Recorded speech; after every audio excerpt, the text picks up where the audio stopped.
We begin this week with Starbucks. Same-store sales in the first quarter grew 4% here in the United States. Shares of Starbucks up on Friday, and Ron, close to a new all-time high.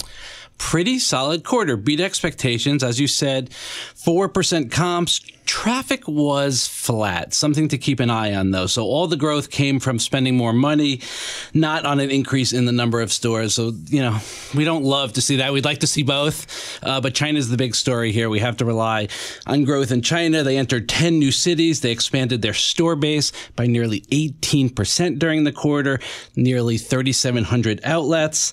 And the growth is on track, but there is some worry about China, whether you're Apple or many other companies. We need to keep an eye on it. Yeah, I would add that as my yellow flag. They did grow their store count 18%, but in China, the comps were just up 1%, which is below average for the whole world. And thinking about, as we talked last week, with potential slowdowns in China, if their China growth strategy is so reliant on opening new stores, at some point that could come to bite them.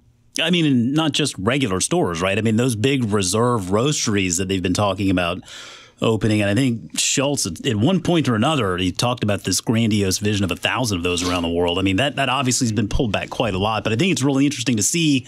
I mean, China has been a big part of the story, a big part of the growth story that we've talked about for the last few years. With Howard Schultz at the helm, it was a bit more clear and understandable, the strategy, and perhaps a little bit more believable based on the time he spent there.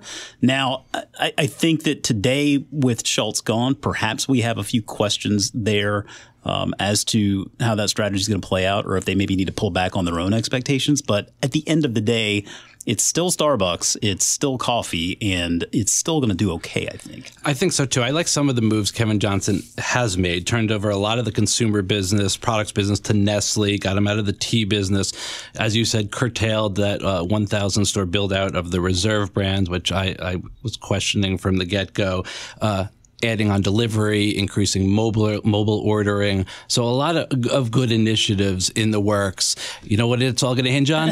China. But it's also, I mean, getting out of the tea business, you mean unloading those physical Teavana stores, right? And really just bringing that brand in-house. And with the success that they had with Tazo Tea back when they first launched that business, I suspect they'll be able to continue that success going forward with Teavana. That's still a strong brand. I'm actually kind of happy to see them bring that in-house and just not deal with all that extra baggage. 25 times earnings at the moment. Not incredibly expensive, not dirt cheap by any means, but it's a growth story. So it's probably a fairly good investment at this point.